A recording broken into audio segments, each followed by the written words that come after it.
Welcome दोस्तों, आज बात करेंगे इस वीडियो में कल के एक बहुत बड़े हादसे के बारे में। हम सभी को पता है कल एक बहुत बड़ा मजमा, बहुत बड़ी भीड़ रास्तों में दिखाई दी। इतनी बड़ी भीड़ और इतना बड़ा मजमा दिखाई देने के पीछे वजह वाइन्स लेकर शॉप्स की खुल जाने की थी। इतनी बड़ी तादाद में लोग रास्तों पे दिखाई दिए। शुरू में तो ऐसा लगा कि सिर्फ दिल्ली में है, क्योंकि एक चैनल है जो कि पर्टिकुलरली बायस चैनल है, वो सिर्फ यही दिखाता है कि कैसे एक पर्टिकुलर स्टेट जिसके खिलाफ सरकार होती है उसी के खिलाफ पूरी की पूरी न्यूज़ चलाई जाती है।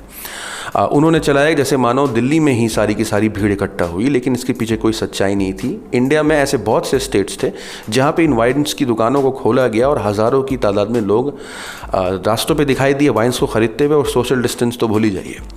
दूसरी बात, इन वाइन्स के जो रेट्स रखे गए थे उनमें टैक्स 70% बढ़ा करके लिए जा रहे थे। कोई चीज़ की कीमत अगर 100 रुपये है तो 170 लिए जा रहे थे। उसके बावजूद भी लोग रास्तों पे इतनी तादाद में लोग दिखाई दिए। एक बहुत बड़े जर्नलिस्ट हैं, उनका नाम आपकी स्क्रीन पर इस वक्त। उन्होंने अपने बयान में कहा शराब के लिए पैसे हैं लेकिन रेल के भाड़े के लिए नहीं है। बात सही कही उन्होंने, क्योंकि इतनी महंगा कर देने के बावजूद भी, टैक्स को इतना बढ़ा देने के बावजूद भी लोग दिखे। और यही नहीं, हर स्टेट्स में जो आमदनी हुई, जो उसकी अर्निंग हुई, वो रिकॉर्ड तोड़ती हुई अर्निंग हुई। हज़ारों करोड़ों रुपए का प्रॉफिट हुआ सिर्फ शराब बेचने से कल के दिन। और ये एक दिन में इतनी बड़ी जो अर्निंग हुई है वो रिकॉर्ड तोड़ चुकी है।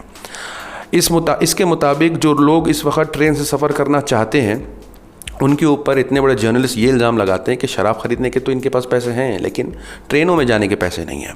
तो उसका मतलब, इनके कहने का मतलब है कि ट्रेनों के जाने के पैसे इनके पास होने चाहिए, ये हमसे ना मांगे। लेकिन जो सरकार पीएम केयर फंड्स में या कोई डोनेशंस के नाम पे पैसे मांगती है वो पैसे क्या होंगे? क्योंकि पिछली खबर के मुताबिक उस केयर फंड्स में कम से कम 6,500 करोड़ थे, और अभी तक जब से उसको देखा नहीं गया है उसमें और डोनेशंस आए होंगे। उम्मीद की जाती है 10,000 करोड़ के आसपास की रकम उसके अंदर हो सकती है। कल जब बयान आया था सोनिया गांधी का, उन्होंने कहा था अपने बयान में कि हम देंगे टिकट फेयर्स।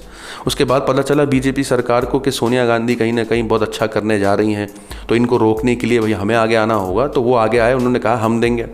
लेकिन इंटरव्यू लिया गया है अहमदाबाद मिरर वेबसाइट्स की तरफ से। उन्होंने कम से कम 20 से ज़्यादा लोगों का इंटरव्यू लिया है। वहाँ पर पूछा है कि क्या आपने पैसे दिए हैं या सरकार की तरफ से आपको मुफ्त टिकट मिली है। तो देखिए बयान में वो क्या कह रहे हैं, पहले उनको सुनिए। पता नहीं, ऐसा कुछ नहीं। और कितने रुपए की टिकट आपने ली है? 250 रुपए। अच्छा, रजिस्टर करवाया था आपने? नहीं, वो 250 रुपए मांगे ना, तब दे दिए हैं। तो टिकट का पैसा किसने दिया? गांव से आया। कितना रुपए दिया? कितना पैसा लगा टिकट का? 710 रुपये लगा। कहाँ से करवाया आप टिकट? मैंने अपने प्रवासी ओडिया परिवार के संगठन है, हम लोग वहाँ से करवाए थे।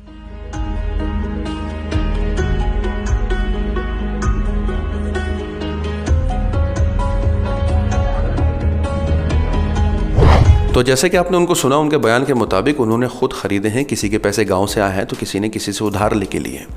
वहीं ऐसी फ़ोटोज़ भी वायरल हो रही हैं जहाँ लोग खुद बयान कर रहे हैं, कह रहे हैं कि हमने ही टिकट्स दे के लिए हैं, उनको किसी ने पैसे भी नहीं दिए हैं। इनफैक्ट वो टिकट्स उनको फ्री भी नहीं मिले हैं। सरकार एक तरफ कह रही थी कांग्रेस की कि हम देंगे, दूसरी तरफ बीजेपी की हम, लेकिन ऐसे बहुत सी कंप्लेंट्स आ रही हैं जहाँ किसी ने भी पैसे नहीं दिए हैं। इनफैक्ट पब्लिक को खुद अपने पैसे चुकाने पड़े। अब ऐसा तो हो नहीं सकता है कि उन सभी के अकाउंट्स में 50, 100, 200 रुपये चले जाएंगे, क्योंकि जब ज़रूरत थी तभी लोगों को नहीं मिली। तो ऐसे फंड्स का, ऐसे पैसों का जो लोगों के काम में नहीं आते हैं, उन पैसों का क्या होगा? सोशल मीडिया पे इसके बारे में काफ़ी बातचीतें हैं। कहीं बताया जाता है कि बीजेपी इन पैसों को पॉलिटिक्स में यूज़ करेगी, कहीं किसी विधायक को ख़रीदने में यूज़ करेगी। इसके पीछे क्या सच्चाई है इसके बारे में बता पाना बहुत मुश्किल है। लेकिन इस वक्त जब लोगों को ज़रूरत है, स्पेशली उन लोगों को जो रास्तों पे जी रहे हैं, खा रहे पी रहे, उनके लिए क्या किया जा रहा है? सबसे बड़ा सवाल यहाँ ये आके खड़ा होता है। इस वीडियो में इतना ही। मैं यही बताना चाहता हूँ कि कुछ ऐसे पत्रकार हैं जो अपनी पत्रकारिता दिखाते तो हैं कि जैसे वो देश की हित में बात करते हैं, लेकिन उनके ऐसे भी बयान आते हैं जहाँ ऐसा लगता है कि वो देश ही के ख़िलाफ़ खड़े हैं।